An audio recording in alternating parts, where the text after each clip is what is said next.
this is this week's edition of Kenny's Two Pennies, minus the cow sounds. This week we're going to talk about SU's first game against Minnesota, a tough one.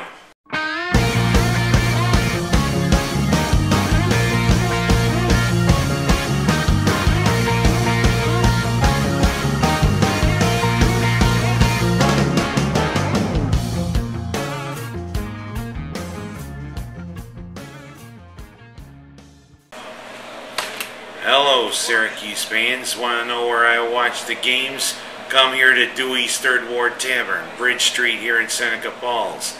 Want to watch NFL games? Dewey's has the NFL ticket and the NFL network. Want to watch college football and any other sports? Come watch it on any of Dewey's 15 screens here. Come to Dewey's Third Ward Tavern here in Seneca Falls, New York on Bridge Street. I'll see you here. Well, Cuse fans, what do you know?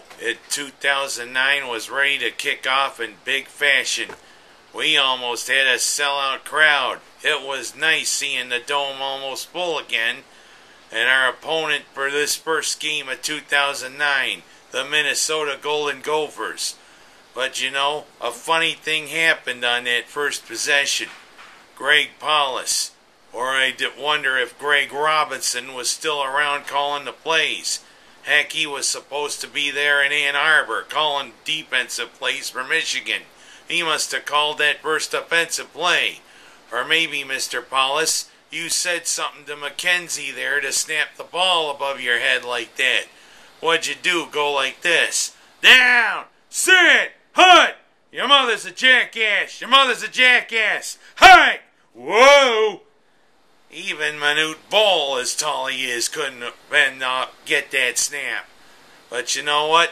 It started out like a Greg Robinson team. Turnover, first play.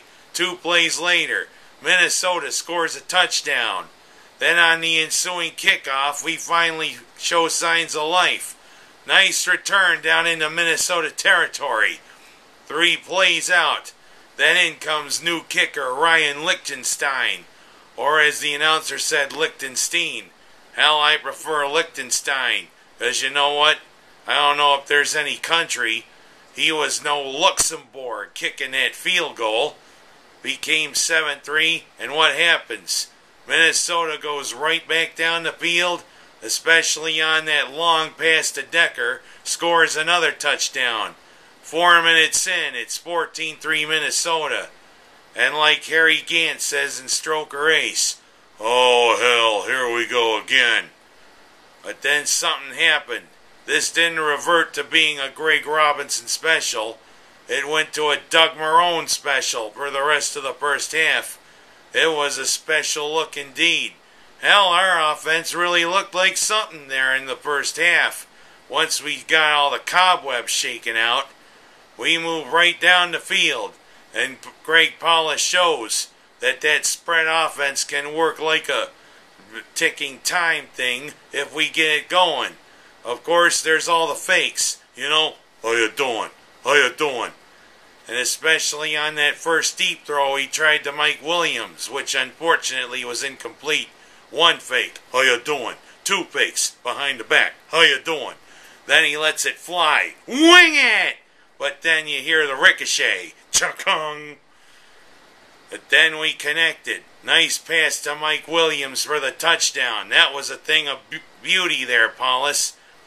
Then again, our defense finally started to take things to the next level in the second quarter. Heck, that was a really sharp debut by Brandon, the new freshman. Back down to another Lichtenstein field goal, and he was no Belgium on the kick. 14-13. And then again, right near the end of the half, we take the lead, and I'm thinking, hey, we're going to win this. And why did Delone Carter suddenly look like a Springer Spaniel? That's what he looked like on the touchdown run. Set, 1, 1, 2. He takes the ball, and then sees the Springer Spaniel looking like he's going for his food. Hey! 20-14 at the half. I'm thinking, hey, we're going to win it. Your mama's a jackass. Your mama's a jackass. Hey!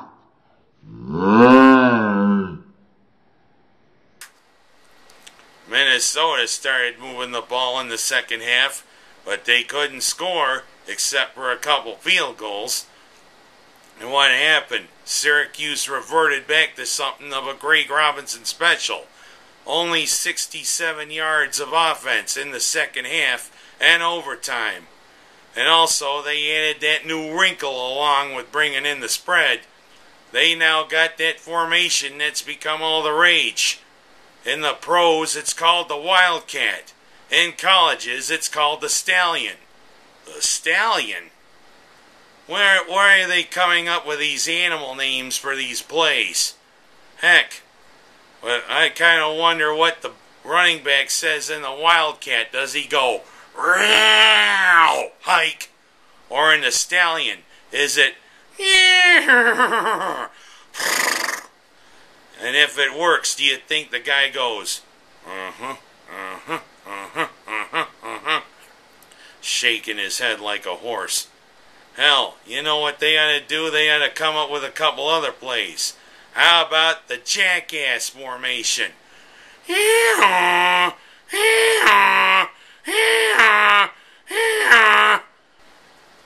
it got late in the second half. Minnesota tied it. And then with about a minute to go, Syracuse and Greg Paulus had a chance to drive down, maybe kick the winning field goal. But you know, that was a Greg Robinson special there in the final drive. Just a short dink, and what happens? A sack. We go into overtime. Syracuse gets the ball first. We start moving it, and then Paulus does what a guy who hasn't thrown a football in over 4 years on a situation like that does. He forced the ball. Interception. Minnesota takes it a few plays later, line up for the field goal. They kick it, they win the game. And Elizabeth Panucci, what was that shocked reaction there and after Minnesota kicked the field goal? You're there. Elizabeth, you know, you're the granddaughter of an SU alum, a roommate of Jim Brown. If you're going to be part of the Seneca Falls Orange Mafia, you got to come up with a better reaction like that, princess. Beaver Stadium, on the campus of Penn State University, to play the ageless Joe Paterno and those Nittany Lions. Almost 108,000 people will be jammed into the stadium. And you know what? They're 28-point favorites, 4 touchdowns. But you know what? The season's young, and that's why they play the game. Maybe we can turn those Nittany Lions into pussycats. But we'll see. I'm Ken Haas. That's my story, and I'm sticking to it. How's that? Good. How much did I use? 8 minutes, 39 seconds. Not too bad. Not too bad at all. I forgot to put that quip in about Blunt there for Oregon State. The Stallion.